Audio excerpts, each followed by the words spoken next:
আল্লাহ নবী বলেন তিন ব্যক্তি আল্লাহর জিম্মা থাকে। এক নম্বর রাজুলুন খারাজা মিন বাইতিহি ইলা মাসজিদিন মিন মাসাজিদিল্লাহ।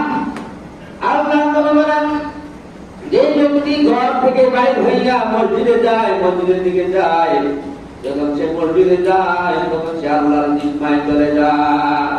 এক নম্বর কি, যে ব্যক্তি মসজিদে থাকে অর্থাৎ ঘর থেকে বাইরে মসজিদে চলে যায়, ওই ব্যক্তি আল্লাহর জিম্মা থাকে। কার জিম্মা থাকে? আল্লাহর জিম্মা থাকে।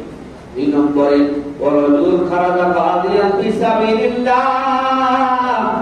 আল্লাহ নবী বলেন যে ব্যক্তি ঘর হয়, ঘর থেকে বাইরে হইয়া আল্লাহর জিহাদে চলে যায়, আল্লাহর রাস্তায় চলে যায়, জিহাদ করার জন্য চলে যায়, ওই ব্যক্তি আল্লাহর জিম্মায় চলে যায়। ওই ব্যক্তির জিম্মাদার কে হয়ে যায়? আল্লাহ। তিন নম্বর ওয়ারাজুলুন খারাজা